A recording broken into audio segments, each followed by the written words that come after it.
যত প্রতিযোগিতা আছে দুনিয়ার সমস্ত প্রতিযোগিতা বন্ধ হয়ে যাবে হাত্তা জুরতুমুল মাকাবির, যখন তোমরা কবরে যাবে। কবরে গেলে রাজনীতি আছে, ব্যবসা আছে, ওয়াজ আছে, কিছু নাই, জমা নাই, কিচ্ছু নাই, কোনো আমল নাই। কবরে যেতেই হবে। এই কবরে যাওয়ার মাধ্যমের নাম হলো মউত।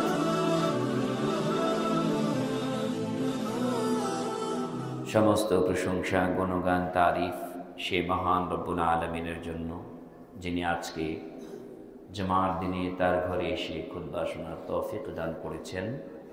সেই মহান মনিবের দরবারে শুকরিয়াতান সকলেই বলছি আলহামদুলিল্লাহ। অসংখ্য দুরুদ ও সালাম পেশ করছি আখিরি জামানার শেষ নবী সৈয়দুল মুরসালিন খাতামুন নবীন নবী মুহাম্মদ রাসূলুল্লাহ সাল্লাল্লাহু আলাইহি সাল্লামের উপর, যার মাধ্যমে আল্লাহ সুবহানাহু ওয়া তাআলা আমাদের প্রকাশ্য এবং অপ্রকাশ্য সব ধরনের ইলম আমাদের সামনে তিনি প্রকাশ করে গেছেন। যেই জিনিসগুলি আমরা চোখের দেখা বিশ্বাস, এটা তো বিশ্বাস করি, দেখি, এই জন্য বিশ্বাস করি। ইসলামের এমন কিছু বিষয় আছে যে বিষয়গুলি দেখা যায় না, কখনো দেখা সম্ভব না, কিন্তু এই জিনিসগুলি বিশ্বাস করতে হবে। কারণ কি? কারণ হলো মুমিনের এক নম্বর কোয়ালিটি হচ্ছে আল্লাযীনা ইউমিনুনা বিল গায়ব, যে মুমিন গায়বের উপর ঈমান আনবে। গায়েব মানে যেই জিনিস দেখা যায় না, যেই জিনিস কখনো আমরা দেখতে পাবো না, দেখার সুযোগও নেই এই পৃথিবীতে, এমন কিছু বিষয়ের উপর আমাদেরকে ঈমান আনতেই হবে। এর মধ্যে আমরা কি দেখি না? প্রথমেই দেখি না আমাদের রব, আমাদের মালিক আল্লাহকে। দেখি দেখি দেখি না তো দেখি নাই, কখনো দেখিও নাই, তবে দেখা যাবে ইনশাআল্লাহ, তবে দুনিয়াতে না, সেটার একটা সময় আসবে। দেখি না কি? দেখি না ফেরেশতা, কোনো দিন দেখি নাই, কিন্তু আছে, এখনো আছে, আমাদের পাশেই আছে, আমাদের সাথেই আছে, বিশ্বাস করতে হবে। দেখি না কি? দেখি নাই আমাদের নবী মুহাম্মদ রাসূলুল্লাহ সাল্লাল্লাহু আলাইহি ওয়াসাল্লাম, তবে দেখা সম্ভব ছিল। যারা দেখেছেন তারা দেখেছেন, আমরা দেখি নাই। আর যেটা কখনোই দেখতে পারবো না, এমন তিনটি জিনিস আছে এখনো দেখব, দেখার সুযোগ হয়নি। একটি হচ্ছে মউত, আলেমে বারজাখি জীবন। এরপর থেকে উঠে যে দুইটি জিনিস আমাদের সামনে অপেক্ষমান, দুইটি অনন্তকালের ঠিকানা, জায়গা, সেটা দেখি নাই। একটি হচ্ছে জান্নাত আর একটা জাহান্নাম। এই জিনিসগুলি আমরা দেখি নাই, কিন্তু বিশ্বাস করতে হবে, ইয়াকিন করতে হবে, যেগুলি কনফার্ম হবেই হবে। কেন বিশ্বাস করতে হবে? কারণ যিনি এগুলির মালিক, হায়াতের মালিক, মৌতের মালিক, ফেরেশতার মালিক, জান্নাতের মালিক, জাহান্নামের মালিক, কবরের মালিক, তিনি কে? আল্লাহ। তিনি জানিয়েছেন কার মাধ্যমে? বিশ্বনবী মুহাম্মদুর রাসূলুল্লাহ সাল্লাল্লাহু আলাইহি সাল্লামের মাধ্যমে। তার উপর কি আসতো? ওহী আসতো। এই ওহী আর পৃথিবীর কোনো মানুষের উপর আর আসবে না। কাজী ওহী আসা বন্ধ, নবুয়তের দ্বার বন্ধ, খায়তামুন নবিয়্যিন হিসাবে ঘোষণা হয়ে গেছে। এখন নতুন করে কোনো কবরের জীবন সম্পর্ক আমাদের জানার সুযোগ নেই। পরকালে জান্নাত জাহান্নাম সম্পর্কে জানার নতুন কোনো তথ্য আমাদের সামনে কেউ উপস্থাপন করতে পারবে না। করলেও এটা ভুয়া। এটা কি? ভুয়া। বিশ্বাস করা যাবে না। বিশ্বাস করতে হবে 1400 বছর আগে আমাদের নবী মুহাম্মদ রাসূলুল্লাহ সাল্লাল্লাহু আলাইহি সাল্লাম যে সংবাদ দিয়ে গেছেন, নবী হিসাবে যে আমাদের সামনে যে তথ্যগুলি উপস্থাপন করে গেছেন কোরআন এবং সুন্নাহর মাধ্যমে, এগুলির উপর কনফার্ম 100%, 100% বিশ্বাস থাকতেই হবে, নয়তো আমি আপনি মুমিন হতে পারব না। আজকে যে বিষয়ের উপর কথা বলবো, যে জিনিসটা আমরা দেখি না, কিন্তু সবাই এক বাক্যে স্বীকার করি, হ্যাঁ এটা আছে, না দেখার পরও বলি কি আছে, ওই জিনিসটার নাম হচ্ছে মউত। জিনিসটার নাম কি? মৌত। দেখি নাই, নিজে প্র্যাকটিক্যাল যারা এটার বাস্তবতা অনুভব করেছেন তারা কখনো এসে আমাদের সামনে বলতে পারবে না এটার বাস্তবতা কি। কোনো মৃত মানুষ কি আবার দুনিয়াতে এসে আমাদের সামনে ওয়াজ করতে পারবে? যেটা আমি দেখে আসছি আপনারা শোনেন না। এটার বাস্তবতা যেরকম অস্বীকার করা যাবে না, কিন্তু এর বাস্তব প্রেক্ষাপট, বাস্তবের ভিতরের অংশটুকু কি আছে এটা পৃথিবীর কোনো মানুষ জানে না। কার কাছ থেকে জানতে হবে? আল্লাহ সুবহানাহু ওয়া তাআলা কুরআনুল কারীমে এবং নবী মুহাম্মদ রাসূলুল্লাহ সাল্লাল্লাহু আলাইহি সাল্লামের মাধ্যমে জানতে হবে। এক নম্বর প্রশ্ন, যে পৃথিবীর সব মানুষ কি মরতে হবে, না কেউ কি মরণ থেকে বাঁচার কোনো উপায় আছে? এক নম্বর প্রশ্নের উত্তরে আল্লাহ তাআলা বলছেন কুল্লু নাফসিন যায়িকাতুল মাউত। উত্তর শেষ। কি? পৃথিবীর সমস্ত মানুষ যার ভিতরে আত্মা আছে তাকে মরতে হবেই, মরণ আসবেই। মরবো এটা না, মরণ আসবেই, এটাকে এইভাবে বলতে হবে, মরণ আসবেই, এখান থেকে পালাতে কেউ পারবে না, শক্ত করে বলতে হবে। এটা বিশ্বাস, এটা ঈমান। এখন প্রশ্ন হচ্ছে, পৃথিবীর এমন কোনো মানুষ কি আছেন যাকে মৃত্যু স্পর্শ করে নাই? এমন কোনো পৃথিবীর কেউ কি আছেন? আমরা বলবো না। যদি থাকতেন, মৃত্যু থেকে রেহাই পাওয়ার কেউ যদি ইখতিয়ার থাকতো, তাহলে সেটা হতেন আমাদের প্রিয় নবী মুহাম্মদ রাসূলুল্লাহ সাল্লাল্লাহু আলাইহি সাল্লাম। কিন্তু আমার নবী কি জীবন্ত না মৃত? জিন্দা নবী না মরা নবী? এইভাবে যদি বলি, এগুলি নিয়েই তো আমাদের সমাজে দ্বন্দ্ব। একদল হলো জিন্দা নবীর পক্ষে, আর একদল হলো মরা নবীর পক্ষে। আল্লাহ তাআলা কি বলছেন নবী সম্পর্কে? নবীকে আল্লাহ তাআলা বলছেন ইন্নাকা মাইয়িতুন, আপনার মৃত্যু হবেই। কে বলছেন? আল্লাহ বলছেন ইন্নাকা মাইয়িতুন, আপনার কি হবে? মৃত্যু হবে। ওয়া ইন্নাহু মাইয়িতুন, এবং যারা আছে সবাই মরবে। তাহলে আর কেউ কি বাদ গেল? বাদ যায় নাই। আল্লাহ নবীর মৃত্যুটা সাহাবীদের চোখের সামনে হয়েছে না আড়ালে হয়েছে? চোখের সামনে। তো যাদের সামনে মৃত্যু হয়েছে তারা যদি সাক্ষী দেয় নবী মরে গেছেন, তাহলে আমরা কি বলবো যে নবী মরে নাই? তাহলে আমাদেরকেও মেনে নিতে হবে যে নবী পৃথিবীর জমিনে নাই। নবীর কি আছে? নবীর লাশ আছে। নবীর কি আছে? লাশ আছে। কোথায় আছে সেটা আমরা সবাই জানি। মসজিদে নববীর পাশেই ওনার যে ঘর, সেই ঘরের ভিতরেই কবরে তিনি অবস্থান করছেন। কবরে কি উনি জিন্দা না মৃত? এটাও প্রশ্ন। তা আমরা বলবো কবরে কোনো জিন্দা মানুষ, পৃথিবীর মানুষ কবরস্থ করে না। কোনো জীবিত মানুষকে মানুষ কবরস্থ করে? আমার বাবা মরে গেলে কি আমি বাসায় রাখবো? কোথায় নিব? কবরে। আর জিন্দা অবস্থায় কি বাবাকে কবরে শোয়াবো? নিজের বাবাকেই তো সম্ভব না, শ্রেষ্ঠ মানুষ মুহাম্মদ সাল্লাল্লাহু আলাইহি সাল্লামকে কিভাবে মৃত্যু না হলে সাহাবীরা কলিজা দিয়ে দরদ দিয়ে যারা ভালোবাসতো তারা কিভাবে একজন জিন্দা নবীকে কবরে শোয়ায়?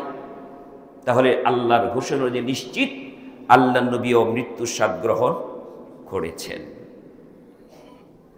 মা আয়েশা রাদিয়াল্লাহু তাআলা আনহা বলেন যে আল্লাহ নবী যখন মৃত্যুর সময় উপস্থিত, তখন আল্লাহ নবীর মাথাটা আমার রান এবং বুকের মাঝখানে।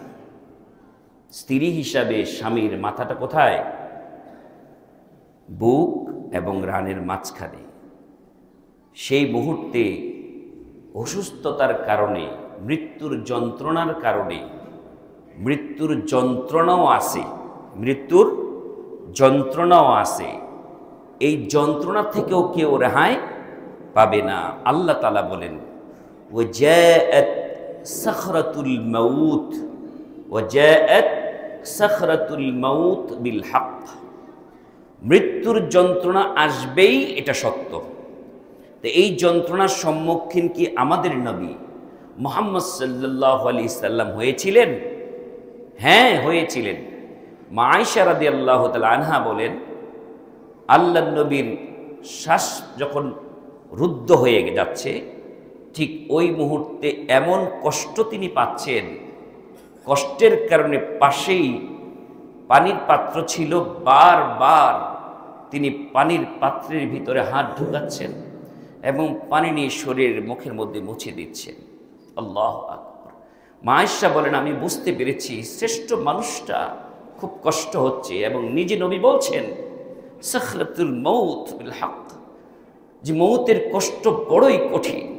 নবী নিজে বলছেন মরণের কষ্ট বড়ই কঠিন। নিজে যখন এই কঠিন বিপদের সম্মুখীন, তখন বলছেন যে মৃত্যুর যন্ত্রণা বড়ই কঠিন। আর মা আয়েশা রাদিয়াল্লাহু তাআলা আনহা বলেন, যেদিন থেকে নবীর জবান থেকে আমি শুনলাম মৃত্যুর যন্ত্রণা বড়ই কঠিন, সেদিন থেকে কাউকে মৃত্যুর যন্ত্রণায় ছটফট করতে দেখে আমি খারাপ মনে করি না, যে এটা কোনো গুনাহগারের আত্মা যখন বের হচ্ছে এই জন্য কষ্ট হচ্ছে, নেককারের আত্মা বের হলে মনে হয় কষ্ট হবে না। না, নেককার মানুষটা কে? পৃথিবীতে সবচেয়ে নেককার মানুষটা হচ্ছে নবী মুহাম্মদ সাল্লাল্লাহু আলাইহি সাল্লাম, যার সামনের পিছনের সব গুনাহ আল্লাহ মাফ করে দিয়েছেন। সেই মানুষটার যদি কষ্ট হয়ে থাকে, পৃথিবীর সমস্ত মানুষের কষ্ট হবে। জাআত সাখরাতুল মাউত বিল হক, সমস্ত মানুষের এই মৃত্যুর যন্ত্রণা হবেই হবে। তবে এই মৃত্যুর যন্ত্রণা সে অনুভব হয়তো করতে পারবে না। সেটা কেন করবে না সেটা বলছি পরে। কিছু মানুষ হাসি মুখে বিদায় নেয়, কি দেখেন না, মৃত্যুর সময় তার মুখটা হাসি মুখ, ফাঁসির মঞ্চে চড়ার পরও তার হাসি মুখ। এত কষ্ট, সবাই কাঁদছে তার যন্ত্রণা দেখে, কিন্তু মৃত্যুর পরে সে হাসতে হাসতে মরে গেছে। এটা কেন? এটার কারণ কি? এটার কারণ পরে বলছি, আগে শুনে নেই পৃথিবীর শ্রেষ্ঠ মানুষ নবী মুহাম্মদ সাল্লাল্লাহু আলাইহি সাল্লামের মরণ কিভাবে হলো। আমরা যে বলি জিন্দা নবী, এই জিন্দা নবীর অর্থ কি? আর আল্লাহ যে বলেন হে নবী আপনি মরবেন, মৃত্যুটা কিভাবে হলো? রাসূল করিম সাল্লাল্লাহু আলাইহি সাল্লাম ইন্তেকাল করলেন। এর আগে বলে নেই, পৃথিবীর শ্রেষ্ঠ মানুষগুলি নবীদেরকে আল্লাহ তাআলা যখন নিয়ে যান, তখন তাদেরকে ইখতিয়ার দেওয়া হয়। কি দেওয়া হয়? ইখতিয়ার দেওয়া হয়। বলেন তো আপনি থাকবেন নাকি চলে যাবেন? মালাকুল মউত এসে জিজ্ঞেস করে, আপনার রব জানতে চেয়েছেন যে আপনি কি থাকবেন? যদি চান কিয়ামত পর্যন্ত থাকতে পারবেন। সুবহানাল্লাহ। এই কথা নবীদেরকে আল্লাহ তাআলা স্পেশালভাবে জিজ্ঞেস করেন, পৃথিবীর অন্য কোনো মানুষকে এই কথা জিজ্ঞেস করেন না, কোনো নোটিশ নাই। যখন ইচ্ছা, ইযা জা আজালুহুম লা ইস্তাখিরুনা সাআতাও ওয়া লা ইস্তাকদিমুন, যখন নির্দিষ্ট সময় শেষ, এক কদম সামনে বাড়ার অগ্রসর পৃথিবীর অন্য কোনো মানুষের নাই। সে যত বড় পাওয়ারফুল হোক, এখন শেষ, এখনই চলে যাবে। সেজদায় পড়ে আছে, সেজদায় সময় শেষ, সেজদায় শেষ। রুকুতে আছে, রুকুতে শেষ। খাওয়া, হাতে পানি পান নিয়েছে, এক ঢোক পান করেছে, আরেক ঢোক পান করার টাইম নাই। কার ইচ্ছা? আল্লাহর ইচ্ছা। কোনো বাহাদুরি চলবেই না, যেতেই হবে, টাইম শেষ, এক্সকিউজ নাই যে একটু সময় দেন। এই সময় একটু পাবেন না আপনি, বরঞ্চ আপনি বলবো এই সময়টা যখন এসে যাবে, তখন আপনি ভয়াবহতা দেখে বলবো, ক্বালা রাব্বি লাউলা আখখারতানি ইলা আজালিন করিব। যখন এই মৃত্যুর সময় চলে আসবে, তখন আমি বলবো, ক্বালা রাব্বি লাউলা আখখারতানি, একটু কি সময় দেওয়া যায় না আমাকে? একটু সময় দিলে কি করবা তুমি? এই কথাটা আপনি কেউ শুনতে পাই না। জানেন কি? আল্লাহ তাআলা এই মৃত্যুর সময়টায় যখন মানুষ এই কথাটা রবের সামনে উপস্থাপন করে, তখন শুধু আল্লাহ শোনেন, ক্বালা রাব্বি লাউলা আখখারতানি ইলা আজালিন করিব। এই মৃত্যুর সময় আমাকে কি একটু সুযোগ দেওয়া যায় না? সুযোগ দিলে কি করতা? ফাআসাদদাক ওয়া আকুম মিনাস সালিহিন। আমি যদি সুযোগ পেতাম আল্লাহ, তাহলে আমি গিয়ে সদকা করতাম, দান করতাম, ভালো মানুষ হয়ে যেতাম। আল্লাহ তাআলা বলছেন না, ওয়ালা ইউআখিরুল্লাহু নাফসান ইযা জাআ আজালুহুম লা ইস্তাখিরুনা সাআতাও ওয়া লা ইস্তাকদিমুন। একটু সময়ে তোমাকে দেওয়া হবে না, যখন নির্দিষ্ট শেষ, যেতেই হবে। এটা আল্লাহ চূড়ান্তভাবে জানিয়ে দিয়েছেন, কাউকে সময় দেওয়া হবে না। কিন্তু নবীদের বেলায় ভিন্নতা আছে। নবীদেরকে জিজ্ঞেস করা হবে, আপনি কি থাকতে চান না চলে যেতে চান? ঠিক নবী মুহাম্মদ সাল্লাল্লাহু আলাইহি সাল্লামকেও এই কথা জিজ্ঞেস করেছিলেন। মা আয়েশা বলেন, সব সময় নবী বলতেন, প্রত্যেক নবীকে মৃত্যুর আগে ইখতিয়ার দেওয়া হতো, প্রত্যেক নবীকে ইখতিয়ার দেওয়া হয়েছে। এমনকি মূসা আলাইহিস সালামের কথাও বলেছেন যে মূসা আলাইহিস সালামের কাছে যখন মালাকুল মউত আসলো, যখন বলা হলো আপনাকে নিতে আসছি, আপনাকে চলে যেতে হবে, তিনি রাগান্বিত হয়ে থাপ্পড় মেরেছিলেন। মালাকুল মউতের চোখ খুলে গিয়েছিল, আল্লাহর কাছে বলেছিল, আল্লাহ আপনার কোন বান্দার কাছে পাঠিয়েছেন? বান্দা তো আসতে চায় না, চোখ আমার উপড়ে ফেলে দিয়েছে। আল্লাহ বললেন, যাও আমার বান্দার কাছে জিজ্ঞেস করো, হাতটা রাখবে বাছুরের উপর, গরুর উপর, হাতের নিচে যত পশম তত হায়াত আমি উপহার দিয়ে দিলাম। আসতেন মূসা আলাইহিস সালামকে অফারটা দিলেন। মূসা আলাইহিস সালাম জিজ্ঞেস করলেন, এতগুলি পশমের হায়াতের পরে কি হবে? এরপরে কি হবে? তখন মালাকুল মউত বলেন, এরপরে আমাকে আসতেই হবে, এই কাজটা আমার ডিউটি, এটাকে করতেই হবে, যেতেই হবে দুনিয়া থেকে, এত হায়াত পাওয়ার পর আপনাকে যেতে হবে। মূসা কালিমুল্লাহ তখন বলেন, যেতেই যদি হয় তাহলে আমাকে এখনই নিয়ে যাও। সুবহানাল্লাহ। রাসূল করিম সাল্লাল্লাহু আলাইহি সাল্লামের ব্যাপারেও এই ইখতিয়ার জিজ্ঞেস করা হয়েছিল। মা আয়েশা রাদিয়াল্লাহু তাআলা তিনি অনুভব করেছেন, যখন রূহটা বের হয়ে যাচ্ছে, রূহ নেওয়ার প্রস্তুতি চলছে, জান কবজের প্রস্তুতি চলছে, তখন রাসূল করিম সাল্লাল্লাহু আলাইহি সাল্লাম বারবার বলছেন আকাশের দিকে তাকে, রফিকুল আলা, আমার বন্ধুর কাছে আমি যেতে চাই। তখন মা আয়েশা বলেন, যেহেতু এই কথা বলেছে রফিকুল আলা, আমার বন্ধুর কাছে যেতে চাই, তখনই আমার মনে হয় জিজ্ঞেস করা হয়েছিল, আপনি কি পৃথিবীতে থাকতে চান না আল্লাহর কাছে যেতে চান? আর যেতে চাইবে না কেন? কেন যেতে চাইবে না? প্রত্যেক নবী কেন দুনিয়াতে থাকতে চাইবেন? কারণ প্রত্যেক নবীর মৃত্যুর আগে তাদের নিয়ামতগুলি আল্লাহ তাআলা তাদের অবস্থান কোথায় রাখবেন, জান্নাত কেমন, কোন জায়গায় থাকবেন নবীরা, সব কিছু মৃত্যুর আগে তাদের সামনে তুলে ধরা হয়। সুবহানাল্লাহ। দেখানো হয় আপনি কি এই পৃথিবীতে থাকবেন, এই মাটির ঘরে, এই দুনিয়াতে থাকবেন, নাকি আল্লাহর জান্নাতে চলে যাবেন? তখন কেউ এই দুনিয়াতে থাকতে চায় না। এই দুনিয়াতে কি? কিছুই না। যেই নিয়ামত দেখেছি, নিয়ামতের তুলনায় দুনিয়া কিছুই না, চলে যেতে চায়, আর সময় একটু দেরি করে না। শুধু তাই না, যখন মুমিন বান্দার কাছেও যখন মালাকুল মউত আসে, তখন মুমিন বান্দাকে আল্লাহ তাআলার এই সাখরাতুল মউতের কষ্ট যেন ভুলে যায়। এই জন্য আল্লাহ সুবহানাহু ওয়া তাআলা মালাকুল মউতকে একটি ঘোষণা, একটি সুসংবাদ দেওয়ার জন্য বলে দেয়। সেই সুসংবাদটা কি?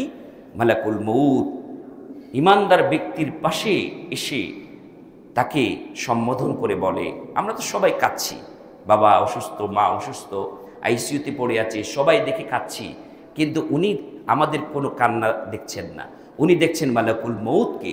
মালাকুল মউতকে দেখে তিনি শুনছেন মালাকুল মউত কি করতে আসছেন, বুঝে ফেলেছেন সময় শেষ হয়ে গেছে, চলে যেতে হবে। কোথায় যাব? ভয়ে অস্থির, কেউ পৃথিবী ছাড়তে চায় না। দুনিয়ার মায়া, সন্তানের মায়া, মহব্বত, সবাই যখন এদিকে আকৃষ্ট থাকে, তখন মুমিন বান্দাদেরকে, নবীদেরকে, মুমিন বান্দাদেরকে এই একটি সুসংবাদ শোনানো হয়। কি? আল্লাহ তাআলা বলে দিলেন, ইয়া আইয়াতুহান নাফসুল মুতমা ইরজিই ইলা রাব্বিকি রাদিয়াতাম মারজিয়া ফাদখুলি ফি ইবাদি ওয়াদখুলি জান্নাতি। এই কথাগুলি প্রত্যেক মুমিন বান্দা আরবিতে বলল বুঝে ফেলবে কি বলা হচ্ছে। বলছেন, ইয়া আইয়াতুহান নাফসুল মুতমা, মালাকুল মউত আজরাইল মাথার শিউরে বসে ওই মৃত ব্যক্তির সাথে কথা বলছে, রূহের সাথে কথা বলছে। ইয়া আইয়াতুহান নাফসুল মুতমা, এই প্রশান্ত আত্মা, হে আনুগত্যশীল আত্মা, শোনো, ইরজিই, বের হয়ে যাও, এই দেহ ত্যাগ করো, এই দেহ ত্যাগ করো। দেহ ত্যাগ করতে চাচ্ছে না, তখন বলছে দেহটা ত্যাগ করো, তোমাকে নিতে আসছে। ইরজিই ইলা রাব্বিকি রাদিয়াতাম মারজিয়া, চলো চলো তোমার রবের দিকে যাবে, তোমার রব তোমাকে ডাকছে। ইরজিই ইলা রাব্বিক রাদিয়াতাম মারজিয়া, চিন্তা করো না, যেই রবের কাছে যাবে সেই রব তোমার প্রতিও খুশি। তুমি যেমন খুশি ছিলে, তুমি যেরকম খুশি ছিলে দুনিয়ায় রবের নিয়ামত পেয়ে, ঠিক তোমার রব, তোমার আমলে, তোমার আচরণে, তোমার নেক আমলে তোমার রব তোমার প্রতি খুশি হয়ে গেছে। সুবহানাল্লাহ। আমরা কি জানি আমাদের রব আমাদের আচরণে আমলে খুশি? জানি না। যখন জানতে পাবো, কনফার্ম হয়ে যাব যে আমার রব আমার প্রতি খুশি, সেই রবের কাছে যেতে বলছে, তখন কিন্তু ওই মৃত্যুর যন্ত্রণা বা মৃত্যুর কষ্ট আমি চিন্তাই করব না। কারণ আমার সামনে কি দেখানো হবে? দেখানো হবে ফাদখুলি ফি ইবাদি ওয়াদখুলি জান্নাতি। ওই যে দেখো নেক বান্দাদের দল, ওই নেক বান্দারা জান্নাতে চলে গেছে, তুমিও আর তোমার আল্লাহ রবের জান্নাতে চলে যাবে। ফাদখুলি ফি ইবাদি ওয়াদখুলি জান্নাতি, তোমার জন্য জান্নাত রেডি করা আছে। সুবহানাল্লাহ। এই মৃত্যু আমাদের নসিব হবে কিনা জানি না, নবীদের নসিব হয়েছে কনফার্ম। সুবহানাল্লাহ। এই জন্য মা আয়েশা বলেন, এই কাজগুলি যখন হচ্ছে নবী তখন কষ্টের মধ্যে তিনি এই পৃথিবী ত্যাগ করে চলে গেলেন। আমার কোলের শেষ নিঃশ্বাস ত্যাগ করলেন। আমি কনফার্ম হয়ে গেছি এই সাখরাতুল মউতের কষ্ট নিয়ে পৃথিবী ত্যাগ করলেন, রবের কাছে চলে গেলেন। রূহটা কোথায় যায় এটা পরে বলছি, নবীদের রূহ কোথায় থাকে এটা পরে বলছি। কিন্তু মা আয়েশা বলেন দেহ থেকে রূহটা ত্যাগ হয়ে গেছে, দেহ থেকে রূহটা নবীর ত্যাগ হয়ে গেছে। নবীর কি হলো বলেন, বলেন কি হলো? দেহ থেকে রূহ যদি বের হয়ে যায়, কথা বলতে পারে মানুষ, শুনতে পারে, হাঁটতে পারে, নিজের গোসল নিজে করতে পারে, নিজের জানাজা কিছুই না। ইযা মাতাল ইনসানু ইনকাতা আনহু আমালুহু, মানুষ যখন মরে যায় সব আমল বন্ধ, নবী বলেছেন। তো নবী রূহটা বের হওয়ার পরে কি এক ওয়াক্ত সালাত তিনি ইমামতি করতে পেরেছিলেন? তাহলে মৃত্যু কনফার্ম। এটা কলিজিয়া দিয়ে বিশ্বাস করতে হবে। পৃথিবীর শ্রেষ্ঠ মানুষটা এই পৃথিবী ত্যাগ করেছেন, মৃত্যুর মাধ্যমে ত্যাগ করেছেন। তাহলে ত্যাগ করার পরে সাহাবীদের অবস্থা কেমন ছিল? ওনারা কি জিন্দা নবী বলে চিল্লিয়েছেন? আবার মৃত্যুটা কি স্বাভাবিকভাবে নিয়েছেন?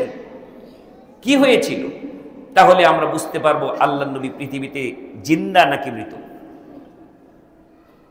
যখনই এই হুজরা থেকে আল্লাহর নবী মা আয়েশা রাদিয়াল্লাহু আনহার ঘরে যখন ইন্তেকাল করলেন, এই খবরটা বাইরে চলে আসে, সবার মধ্যে ছড়িয়ে গেল নবী নাই। কোথায় নাই? দুনিয়ায় নাই। নবী নাই মানে কি? আমাদের মাঝে আর নাই, নবী নাই। এই নবী নাই মানে নবী ইন্তেকাল করেছেন। এই কথাটা যখন ওমর রাদিয়াল্লাহু তাআলা আনহু শুনলেন, সাথে সাথে রিয়াকশন কি, মানে এত মহাব্বত, এত ভালোবাসা ছিল নবীর প্রতি। আমাদের সন্তানের প্রতি যেরকম ভালোবাসার দরদের কারণে কখনো যদি হঠাৎ করে শুনি আমার সন্তান মরে গেছে, অনেক মা যেরকম বলে না মিথ্যে কথা, আমার সন্তান মরতে পারে না, এই মাত্র ভাত খাওয়াই দিছি, এই মাত্র গোসল করাই দিছি, এই মাত্র স্কুলে গেছে, কি করে মরতে পারে, কি করে হতে পারে, যেরকম মানতে রাজি না, এরকম ওমর রাদিয়াল্লাহু তাআলা পাগলের মতো হয়ে গেছে। কেউ যদি আরেকবার আমার সামনে উচ্চারণ করো আমার নবী নাই দুনিয়াতে, তাহলে তার কল্লাটা আমি ফেলে দেব। কত মহাব্বত, কত ভালোবাসা, বিশ্বাসই করাতে চাচ্ছেন না। কেউ সামনে এসে আর একবার উচ্চারণ করছে না ওমর রাদিয়াল্লাহু তাআলার সামনে এসে যে নবী নাই। এই কথাটা আর বলার কেউ সাহস নেই। উনি তরবারি কেউ যদি বলে একবার নবী নাই, ঘরের ভিতরে ঢুকতে পারতেছে না। মা আয়েশা রাদিয়াল্লাহু তাআলা আনহা ঘরে, পরিবেশটা এমন হয়ে গেল, সাহাবীদের মধ্যে চোখের পানির একদম রুল পড়ে গেল। ম্যাক্সিমাম সাহাবী কাঁদতে কাঁদতে অস্থির হয়ে অজ্ঞানের মতো হয়ে যাচ্ছেন। ওমর রাদিয়াল্লাহু তাআলা পাগলের মতো তরবার নিয়ে ঘুরছে। কেউ যদি বলো আমার নবী নাই, এটা বিশ্বাস করাতে পারছেন না। কিন্তু একমাত্র একজন যিনি খোলাফায়ে রাশিদিনের প্রথম খলিফা হবেন, নবীর অনুপস্থিতি ইমামতি করেছেন, তিনি হচ্ছেন হযরত আবু বকর সিদ্দিক রাদিয়াল্লাহু তাআলা আনহু। তিনি বুঝতে পারলেন সর্বনাশ, নবী চলে যাওয়া, নবীর মৃত্যু, এটা কোনো স্বাভাবিক ঘটনা নয়। এটা কোনো সাহাবী স্বাভাবিকভাবে মেনে নিতে পারছে না, বিশেষ করে ওমর মেনে নিতে পারছে না। কাজে আমাকে যদি এখানে ভূমিকা না নেই তাহলে সর্বনাশ হয়ে যাবে। তিনি মিম্বরে উঠে আল্লাহর প্রশংসা করলেন। যখন খুতবা শুরু হয়ে গেল, ভাষণ শুরু হয়ে গেল, তখন সব সাহাবী মসজিদে নববীতে বসে গেলেন, ওমরও বসে গেলেন, সব চুপ। সবাই চিন্তা করছে আবু বকর কি বলে, মৃত্যু সম্পর্কে কি বলছে আবু বকর নবীর ব্যাপারে। কারণ ওনার তো মেয়ের জামাই, উনি শ্বশুর একদিকে, এই মেয়ের জামাইয়ের মৃত্যুর সংবাদ, মেয়ের কোলে মৃত্যুবরণ করেছে, আসলে কি হয়েছে, ঘটনা কি সত্যি কিনা, নাকি কোনো কিছু হয়েছে। তিনি হামসানা প্রশংসা করে বললেন, যারা আল্লাহর ইবাদত করো তারা জেনে রাখো আল্লাহ হচ্ছেন হাইয়ুল কাইয়ুম, তিনি চিরঞ্জীব, চিরস্থায়ী। আর যদি কেউ মুহাম্মদের ইবাদত করে থাকো তাহলে জেনে নাও মুহাম্মদ মৃত্যুবরণ করেছে। আর এই কথা বলেই তিনি দলিল পেশ করলেন, ওমা মুহাম্মাদুন ইল্লা রাসূল قد خلت من قبله الرسل أفإن مات أو قتل انقلبتم على أعقابكم। এই আয়াত তিনি তেলাওয়াত করলেন, সবাই স্তব্ধ হয়ে গেল এই আয়াত শুনি। এত প্র্যাকটিক্যাল আয়াত মনে হয় এখনই নাজিল হয়েছে, কিন্তু এই আয়াত তো অনেক আগেই নাজিল হয়েছিল। শুধু পুনরাবৃত্তি করছেন পরিবেশটা স্বাভাবিক করার জন্য। যাদের ভিতরে এই চিন্তা নবী মরে নাই, নবী মরে নাই, নবী এখনো জিন্দা, নবী জীবিত আছে। যেই ওমরের মতো যারা পাগলের মতো হয়ে গেছে, তাদের কানের মধ্যে যখন এই আয়াত গেল, বিশেষ করে ওমর রাদিয়াল্লাহু তাআলা আনহু যখন শুনলেন ওমা মুহাম্মাদুন ইল্লা রাসূল, মুহাম্মদ সাল্লাল্লাহু আলাইহি সাল্লাম আল্লাহ রাসূল ছাড়া কিছুই না। কদ খালাত মিন ক্বাবলিহি রাসূল, যত রাসূল ছিলেন সব রাসূল মৃত্যুবরণ করেছেন। কে বলেছেন? কে বলছেন? এটা আবু বকরের বাণী না, এটা আল্লাহর বাণী। ওমা মুহাম্মাদুন ইল্লা রাসূল, মুহাম্মদ হচ্ছেন রাসূল। কদ খালাত মিন ক্বাবলিহি রাসূল, মুহাম্মদের রাসূলের আগে যত রাসূল ছিলেন সবাই চলে গেছে। কদ খালাত মিন ক্বাবলিহি রাসূল, এখন আরো স্পষ্ট করছেন আফা ইমাতা, এই রসুল নবী যদি মরে যায়, আফা ইমাতা আও কুতিলান কালাবতুম, যদি নিহত হয় শাহাদাত বরণ করে, আফা ইমাতা আও কাতালতুম আফা ইমাতা আও কুতিলান কালাবতুম আলা আকাবিকুম, তোমরা কি নবীকে ত্যাগ করে চলে যাবে? অর্থাৎ নবী নাই তাই বলে নবীর আদর্শকে ভুলে যাবে? নবীকে ত্যাগ করা মানে কি? নবী দুনিয়াতে নাই, তাহলে কি নবীকে ছেড়ে তোমরা চলে যাবে? আল্লাহ প্রশ্ন করেছিলেন, আগেই প্রশ্ন রেখেছিলেন। কি সাহাবীরা নবীর মৃত্যুর উপরে নবীর আদর্শ ছেড়ে দিয়েছিল? ছেড়ে যায় নাই। কলিজি দিয়া বিশ্বাস করেছেন নবী নাই, কিন্তু নবী তো আমাদের মাঝে দুটি জিনিস রেখে গেছে। কে রেখে যায় নাই? কি রেখে গেছে? তারাকতু ফীকুম আমরাইন, লক্ষাধিক সাহাবীর মোকাবেলায় নবী বলেছিলেন, যখন তিনি বুঝতে পেরেছেন যে এই পৃথিবীতে থাকার জায়গা না, আমাকে চলে যেতেই হবে, তো আমি দুনিয়ার মানুষের সামনে কি রেখে যাব? অসংখ্য লক্ষ লক্ষ উম্মত পৃথিবীতে আসবে কিয়ামত পর্যন্ত, তাদের জন্য হিদায়াতের জন্য, তাওহীদ প্রতিষ্ঠার জন্য আমি কি রেখে যাব? তখনই তিনি লক্ষাধিক সাহাবীদেরকে সাক্ষী রেখে বললেন, তারাকতু ফীকুম আমরাইন লান তাদিল্লু মা তামাসসাকতুম বিহিমা কিতাবাল্লাহি ওয়া সুন্নতি। ও আমার সাহাবীরা, জেনে রাখো যতক্ষণ পর্যন্ত তোমরা দুটি জিনিস আঁকড়ে ধরবে, যে দুটি জিনিস আমি রেখে গেলাম, তারাকতু ফীকুম আমরাইন, যে দুটি জিনিস আমি কি করলাম? রেখে যাচ্ছি। রেখে যাওয়া মানে কি? যে ব্যক্তি থাকে তিনি কি রেখে যান, না যে ব্যক্তি চলে যান তিনি রেখে যান? তারাক্তু শব্দের অর্থ কি রেখে যাওয়া না? তো নবী যদি থাকতেন পৃথিবীতে তাহলে রেখে যেতে বলতেন? উনি চলে যাবেন বলেই বলছেন যে আমি রেখে যাচ্ছি। তারাক্তু ফীকুম আমরাইন, তোমাদের জন্য দুটি জিনিস রেখে গেলাম, যতদিন পর্যন্ত এটা আঁকড়ে ধরবে, লান তাদিল্লু মা তামাসসাকতুম বিহিমা, তোমরা ধ্বংস হবে না যতদিন এই দুইটা জিনিস আঁকড়ে ধরবে। একটা কি? কিতাবাল্লাহ, আল্লাহর কিতাব। কোরআন আছে না নাই? আমাদের মাঝে কোরআন আছে না নাই? তাহলে সত্য নবীর বাণী 100% সত্য, কিয়ামত পর্যন্ত কোরআন থাকবে, নবীর সহিহ সুন্নাহও থাকবে। আমার সুন্নাহ এবং কোরআন রেখে গেলাম। এই জন্য নবী নাই, নবী না থাকার পরও মুসলিম আছে, নবীর উম্মাহ আছে, কিয়ামত পর্যন্ত থাকবে। সাহাবীদের পরিস্থিতি স্বাভাবিক হয়ে গেল। ওমর বলছিলেন পরে, যদি আবু বকর এই আয়াত আমাকে না শোনাতেন, আমি যে কত মানুষের কল্লা ফেলে দিতাম। আমি তখন বুঝতে পেরেছি সত্যি সত্যি কত রাসূল চলে গেছে, আমার রাসূলও স্বাভাবিকভাবেই মৃত্যুবরণ করেছে, চলে গেছে। বিশ্বাস হয়ে গেল নবী নাই। তাহলে নবী গেল কোথায়? নবী গেল কোথায়? নবীতে আমরা বলি হায়াতুন নবী, আমিও বলবো, আপনাদেরকে বলবেন হ্যাঁ নবী হায়াতুন নবী, জিন্দা নবী। কোথায় জিন্দা? পৃথিবীতে? বলেন বলেন, পৃথিবীতে জিন্দা না, এই জগৎ ভিন্ন। সেই জগতের নাম হলো আলমে বারজাখ। সেই জগতের নাম কি? আলমে বারজাখ। সেই জগতে শুধু নবীরা জিন্দা না, সারা পৃথিবীর মানুষ যারাই মরে যাবে তারাই জিন্দা হবে। জিন্দা করবেন কে?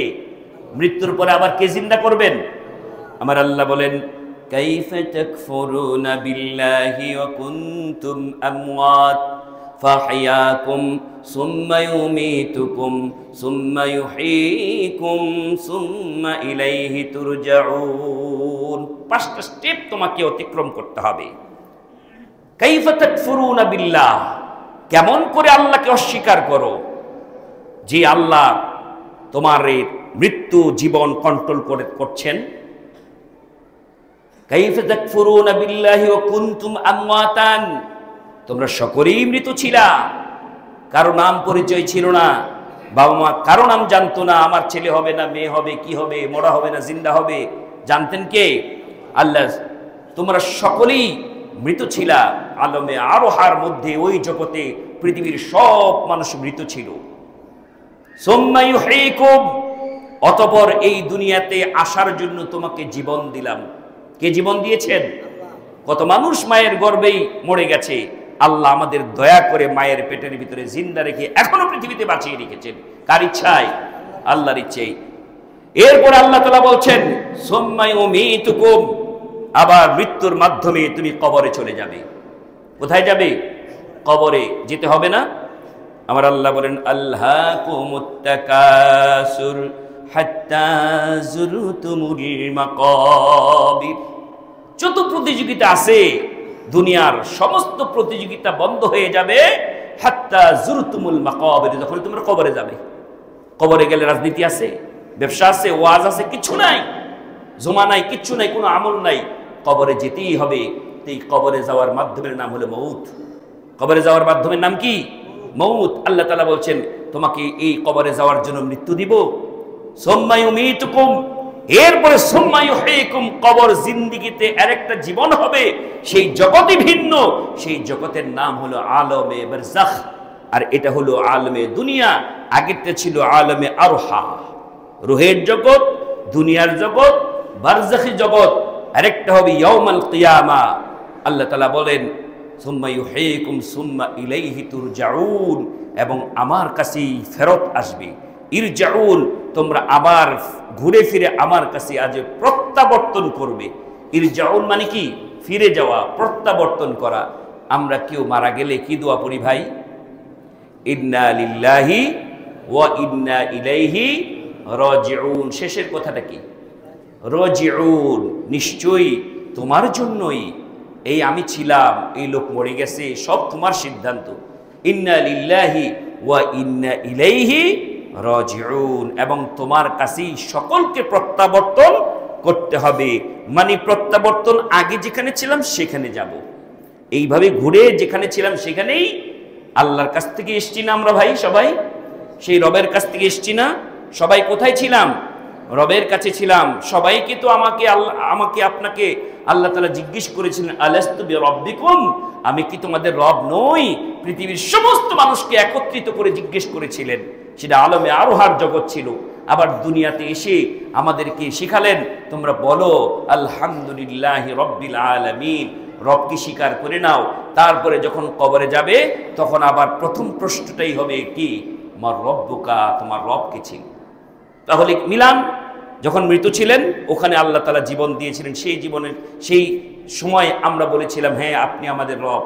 পৃথিবীতে আসার পরে রবকে স্বীকার করে নিলাম। প্রতি সালাতের মধ্যে সূরা ফাতিহার প্রথম শব্দের মধ্যেই রবকে স্বীকার করে নিয়েছি। রুকুতে বলেছি সুবহান রাব্বিয়াল আযীম, সিজদায় বলেছি সুবহান রাব্বিয়াল আলা, দোয়া করেছি রব্বানা, যত শব্দ দিয়ে রব দিয়ে দোয়া করেছি। এভাবে করে আমি রবকে স্বীকার করে যখন কবরে যাব তখন সেই রবের কাছেই যেতে হবে। তাহলে মৃত্যুর পরে যেই জগতে আমার নবী গেছেন সেই জগতে আমিও যাব, আপনিও যাবেন। সেই জগৎটা মৃত্যু জগৎ না, সেই জগৎটা জিন্দা জগৎ। তাহলে শুধু নবীরা জিন্দা না, আমরাও কি যারা চলে গেছেন তাদেরকেও জীবন দিবেন কে? নতুন জীবন। সেখানে নতুন পোশাক, নতুন খাবার, নতুন দেহ, এই দুনিয়ার কোনো দেহ থাকবে না। আমি আপনি যে কবরটার সমাধিটা বানিয়েছি এটা জাস্ট একটা ফর্মালিটি। যাকে বাঘে খেয়ে ফেলেছে তার কবর কোথায় ভাই? বাঘের পেটের ভিতরে। যার মাছে খেয়ে ফেলেছে তার কবর কোথায় ভাই? মাছের পেটের ভিতরে। আর যার লাশটা অক্ষত আছে তাকে একটু সম্মান দিয়ে একটা কবরস্থ করলাম, এটাই এই কবর না। মূলত আলেমে বারজাক মাছে খেলো, বাঘে খেলো, বিমান ব্রাষ্ট হলো কি হলো না তার দেখার বিষয় না।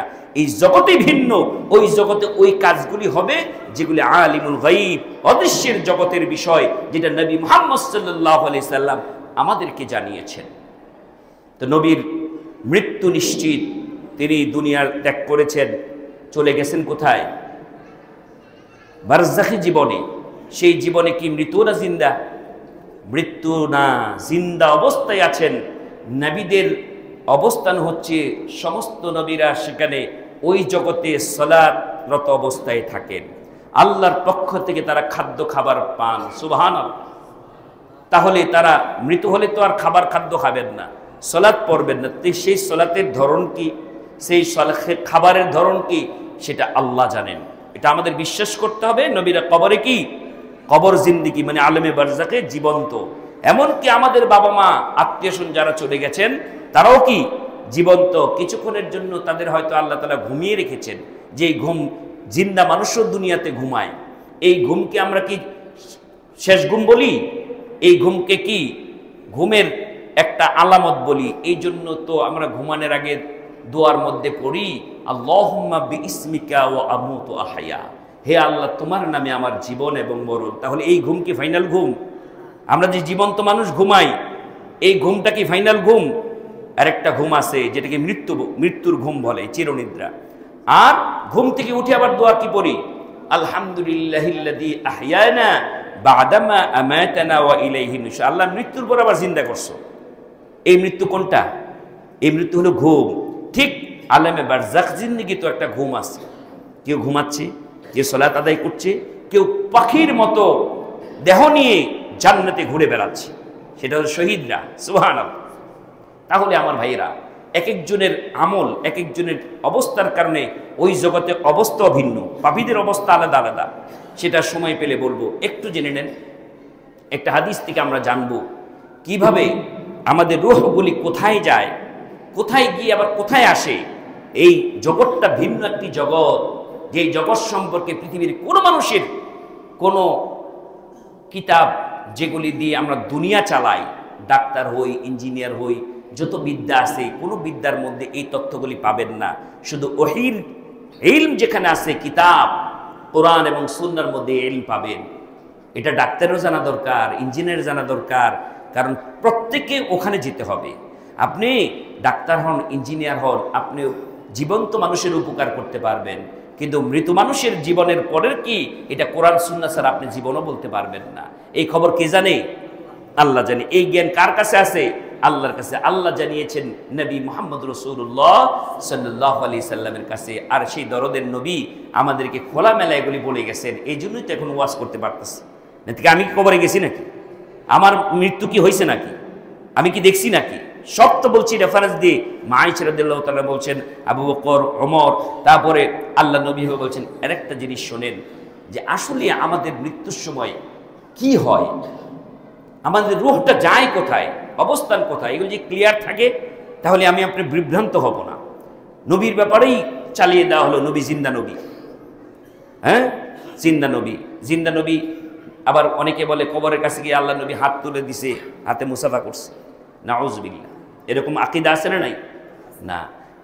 কি রকম আল্লাহর রূল হয়ে গেল, যেখানে আবু বকর, ওমর কত বছর রাজত্ব চালালেন, খিলাফত, কত সমস্যার সম্মুখীন হলো, হ্যাঁ কত যুদ্ধের সম্মুখীন হতে হলো।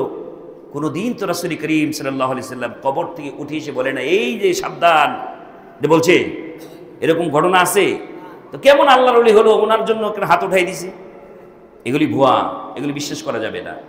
এটা জগতই ভিন্ন, ওই জগৎ থেকে আপনাকে কিছু করার ক্ষমতা কারো নাই। এই জগৎটা স্বয়ং আল্লাহ তাআলা কন্ট্রোল করে। আচ্ছা বলেন তো, যে বাচ্চা মায়ের পেটের ভিতরে আছে, সেই বাচ্চা কি দুনিয়া সম্পর্কে কোনো আইডিয়া রাখে? সে জানে তার যতটুকু জায়গায় এর চেয়ে হাজার হাজার লক্ষ কোটি গুণ বড় একটা জায়গায় সে যাচ্ছে? এটা কি তাকে ওয়াজ করে বোঝানো যাবে? মায়ের পেটের বাচ্চারে কি দুনিয়ার সম্পর্কে বোঝানো যাবে যে তুমি যেই ফুটা দুধ পান করছো, তোমার তো কিছুই না, তোমার নাভি দিয়ে খাবার যাচ্ছে, তোমাকে কিন্তু এই মুখ দিয়ে একদিন খাবার দিবে, তুমি বড় বড় আপেল খাবে, তোমার যেই জায়গাটা আসো এই জায়গার চেয়ে বড় ফল আছে, কাঁঠাল নাম, এগুলি সে বুঝবে? তো ওই কবরের জীবনও আপনি আমি বুঝবো না। যতটুকু নবী রাসূল সাল্লাল্লাহু আলাইহি সাল্লাম আইডিয়া দিয়েছেন, ততটুকু আইডিয়া নিতে পারবে। সে আইডিয়াটা দেওয়ার চেষ্টা করছে। এটা ঈমান, আকীদা, বিশ্বাস রাখতে হবে। নবীদের সেই জগৎ, আলেমে বারজাখী জগৎ কেমন? রাসূল করিম সাল্লাল্লাহু আলাইহি সাল্লাম যখন মেরাজে গেলেন, তখন মুসা আলাইহিস সালামকে দেখে গেলেন কবরে নামাজ পড়তেছে। ওনার কবরে দাঁড়িয়ে কি করতেছে? নামাজ পড়তেছে। আবার গিয়ে দেখলেন কোথায়? আকাশের উপরে, ষষ্ঠ আকাশের উপর বসে। তো একদিকে নামাজ পড়তেছে, আবার আকাশে, আবার কোথায়? ওই যে মসজিদ আকসার মধ্যে পিছনে দাঁড়িয়ে সালাত আদায় করতেছে নবীরা। আপনি কিভাবে মিলাবেন? ওইটা জগৎ ভিন্ন, ওই জগতের নিয়ন্ত্রণ একমাত্র কে করতে পারেন? আল্লাহ তাআলা। আমার ভাইয়েরা, শুধু একটা ঘটনা বলি। আল্লাহ নবী বলেছেন, এটা গায়েবের খবর, আমাদের রূহগুলি মৃত্যুটা কিভাবে হয়, কেমন করে হয়। একজন আনসার সাহাবী, জানাজায় উপস্থিত সাহাবীরা, এখনো লাশটার জন্য কবর খোঁড়া হয় নাই, জানাজার জন্য মাত্র রেডি করা হয়েছে। রাসূল করিম সাল্লাল্লাহু আলাইহি সাল্লাম এক জায়গায় চুপ করে বসে পড়লেন। আল্লাহ নবী যদি কোনো কিছু করতেন, সাহাবীরা বিন্দু মাত্র দেরি করতেন না। মানে তিনি বসে গিয়েছেন মানে কি, উনি কি কাউকে বসবেন, এ বসো বসো বসো, সাথে সাথে সাহাবীরা বসে গেলেন। এবং এমনভাবে বসলেন, একটা নিঃস্ব মানুষ যেরকম মাটিতে দুই হাঁটু গেড়ে এইভাবে বসে থাকে, এভাবে বসলেন। বসে একদম মাটির নিচে তাকিয়ে তিনি হাতের মধ্যে একটা কাঠের টুকরা নিয়ে খুব চিন্তিত, গভীর চিন্তায় মগ্ন, আর বারবার দাগ কাটছেন। আচ্ছা বলেন তো, আমরা যখন চিন্তিত হই এরকম মাটির মধ্যে বসে, অনেক ঋণের বোঝা, কি করব, কোথায় যাব, তখন আঙ্গুল দিয়ে কিছু কাঠি দিয়ে মাটির মধ্যে এরকম করি না? ঠিক অবিকল নবী মুহাম্মদ সাল্লাল্লাহু আলাইহি সাল্লাম এরকম চিন্তিত। পরিবেশটা কি? লাশ পড়ে আছে, কবরের খননের কাজ চলছে, এখনো দাফন কাফন হয় নাই। ওই মুহূর্তে সাহাবায়ে আজমাইন যারা ছিলেন সবাই ঠিক চুপ করে বসে আছেন। রাবি বলেন যে এমন একটা পরিবেশ হলো, আমরা যে বসলাম, কোনো পাখি যদি আসে, পাখি মনে করবে সব মানুষগুলি মরে গেছে, সে বসতে কোনো দ্বিধাবোধ করবে না। তাহলে কেমন একদম একদম ওই যে আমরা বলি না, একটা পিনের শব্দ পর্যন্ত নাই, এরকম একটা পরিবেশ। আল্লাহ নবী মাথা নিচে দিয়ে আছেন, সবাই অপেক্ষা করছে আল্লাহ নবী কি এই চিন্তিত অবস্থা থেকে স্বাভাবিক অবস্থায় আমাদের কোনো কিছু বলবেন কিনা, এটা শোনার জন্য সবাই কি কান পেতে আছে। হঠাৎ করে তিনি মাথা উঠালেন, মাথা উঠিয়ে বলছেন, ও আমার সাহাবীরা, কবর জীবন খুব ভয়াবহ। কোন জীবন? কবরের জীবন, যেটা আমরা এখনো দেখি নাই। আল্লাহ নবী মাথা উঠিয়ে বলছেন, কবরের জীবন খুব ভয়াবহ, তোমরা কবরের আযাব থেকে পানা চাও। তিনবার বললেন, তিনবারই সাহাবীরা নবীর সাথে সাথে কবরের আযাব থেকে পানা চাইলেন। চলে গেল একটি পাঠ। সাহাবীরা বুঝতে পারলেন যে কবরের বিষয়ে আল্লাহ নবী আমাদেরকে সতর্ক করেছেন। এরপরে বলতে লাগলেন, ও সাহাবীরা শোনো, যখন কোনো বান্দার রূহ কবজ করতে আল্লাহ তাআলা সিদ্ধান্ত নেন, তখন যদি কোনো নেককার বান্দার রূহ কবজ করে, তখন তার অবস্থাটা হচ্ছে এরকম যে আল্লাহর জান্নাত থেকে অসংখ্য ফেরেশতা দলে দলে দুনিয়ার আকাশে নেমে আসে। সুবহানাল্লাহ। একদল ফেরেশতা আকাশ থেকে জমিন পর্যন্ত, তাদের লম্বা একটি সিরিয়াল, তারা সিরিয়াল ধরে রূহটাকে বের করার জন্য, যে রিসিপশন করার জন্য, সম্বর্ধনা দেওয়ার জন্য তারা রেডি হয়ে আছে। সুবহানাল্লাহ। এবং তাদের দুজনের হাতে একটা রেশমি রুমাল, জান্নাতি রুমাল, আর এর মধ্যে সুগন্ধি নিয়ে আসা হয়। তারা অপেক্ষায় থাকে এই নেককার বান্দার দেহ থেকে রূহটা বের করার সাথে সাথে তারা রিসিপশন করবে। সুবহানাল্লাহ। তাও তাদের চেহারা কি নূরের সুন্দর আলোকঝটা চেহারা। মৃত্যু নেককার বান্দা তাদের দেখলেই খুশিতে ভরে যাবে এমন একটি পরিবেশ। আর নেতৃত্ব দিচ্ছেন মালাকুল মউত, তিনি রূহটা বের করবেন। যখন সময় হয় তখন তার মাথার শিওরে বসে যায় মালাকুল মউত। আর নেককার বান্দার জন্য ওই আয়াতের ঘোষণা, ওই যেটা আমি তেলাওয়াত করেছি, সেই ঘোষণাটা দেওয়া হয়। তখন তার দেহ থেকে আত্মাটা বের হয়ে যায়। মালাকুল মউত আত্মাটা হাতে নেওয়ার সাথে সাথে ওই যে রিসিপশন করার জন্য হাজার হাজার ফেরেশতা অপেক্ষা করছে, রুমাল নিয়ে আর সুগন্ধি আতর নিয়ে তাদের রুমালের মধ্যে এভাবে দিয়ে দেওয়া হয়। সুবহানাল্লাহ। তারা সাথে সাথে রুমালে এটা নিয়ে ছুটছে কোথায়? ঊর্ধ্ব জগতে। আর সমস্ত ফেরেশতারা, অন্যান্য দায়িত্বশীল ফেরেশতারা জিজ্ঞেস করছে, সুবহানাল্লাহ, এত সুগন্ধি কার আত্মা? কাকে নিয়ে যাচ্ছ? আমরা তো এরকম সুগন্ধি আর কোনোদিন পাই নাই। তখন ওই রিসিপশনের ফেরেশতারা বলছে, অমুকের বেটা অমুক, সে এই গুণে গুণান্বিত, সেই গুণে সায়েম, সালাতকারী, মানে তার ভালো ভালো গুণগুলি, পরোপকারী, এরকম গুণগুলি বলতেছে। আর সবাই বলছে আলহামদুলিল্লাহ, আলহামদুলিল্লাহ, একটা নেককার বান্দার আত্মা তোমরা নিয়ে যাচ্ছ। প্রথম আকাশে যাওয়ার পরেই খুলে দেওয়া হয়, যাও যাও যাও, উপরে যাও। যেতে যেতে যেতে আল্লাহ সুবহানাহু ওয়া তাআলার কাছাকাছি যাওয়ার পরে আল্লাহ তাআলা বললেন, মাশাআল্লাহ, এই নেককার বান্দার আত্মা নিয়ে আসছো, এক কাজ করো, ওই যে একটা খাতা আছে, নাম হচ্ছে ইল্লিন। নাম কি? ইল্লিন। ঊর্ধ্ব জগতের এন্ট্রি করার একটা খাতা, নেককার বান্দাদের এন্ট্রি করা হয়, ওখানে তার নামটা লিখে দাও। সুবহানাল্লাহ। এটা চাচ্ছি তো আমরা, এই পরিবেশটা তো আমরা চাচ্ছি। কি বলেন? দেহের মধ্যে কিন্তু আছে, আমাদের রূহটা কিন্তু আছে। এই রূহটা যেন ওভাবে নেওয়া হয়, ওভাবে রিসিপশন করা হয়, এটা চাইতো। আজকে মরে গেলে যদি ওই পরিবেশটা পাই, আলহামদুলিল্লাহ। ইল্লিনে যদি আমার নামটা এন্ট্রি হয়, আমি বেঁচে গেলাম। এরপরে ওখানে লিখে আল্লাহ তাআলাকে জিজ্ঞেস করে, আল্লাহ আমরা কি করবো এখন? এই আত্মা কোথায় নিব? বলে, যাও, মিনহা খালাকনাকুম ওয়া ফিহা নুঈদুকুম ওয়া ফিহা নুখরিজুকুম তারাতান উখরা। ওই যে আমি ঘোষণা করেছিলাম, মাটি থেকে তাকে বানিয়েছি, এই মাটি থেকে আবার তাকে আমি উঠাবো। যাও, আমি এখানে রাখবো না, যাও মাটিতে তার লাশের টুকরা, বাঘের পেটের হোক, ওই যে আলেমে বারজাখ, ওই বারজাখে তার লাশের টুকরা যেখানে আছে সেখানে তাকে ঢুকিয়ে দাও। নতুন জগৎ, এই জগতের নাম কি? আলেমে বারজাখ, কবর জীবন। ওই জীবনে তাকে ঢুকিয়ে দাও। তখন তাকে সেখানে ঢুকিয়ে দেওয়া হয়। ঢুকে দেওয়ার পরে সে নতুন দেহ নিয়ে জিন্দা হয়ে বসে যায় কবরে। সুবহানাল্লাহ। আমরা দেখি 3.5 হাত কবর, আমরা অনেকের কবরের খবরও রাখি না, কার কবর কোথায় আছে, ব্রাস্ট হয়ে গেছে, কিন্তু তার জন্য একটা কবর নির্দিষ্ট আছে। সুবহানাল্লাহ। সেই বারজাখী জীবনে সেই কবরটার মধ্যে তাকে বসানো হয়। বসানোর পরে দুজন ফেরেশতা আসেন। ফেরেশতাদের একজনের নাম হলো মুনকার, আর একজনের নাম নাকির। দুজন ফেরেশতা নীল এবং লাল, কালো চক্ষু বর্ণ বিশিষ্ট দুজন ফেরেশতা বসে যান। বসেই প্রশ্ন করা শুরু করে দেয়, মা রব্বুকা, তোমার রব কে? রব্বি আল্লাহ, আল্লাহ আমার রব। ওমা দিনুকা, তোমার দিন কি ছিল? দিনুল ইসলাম, আমার দিন ছিল ইসলাম। ওমা নবিয়ুকা, তোমার নবীকে? নবী মুহাম্মদ রাসূলুল্লাহ সাল্লাল্লাহু আলাইহি সাল্লাম।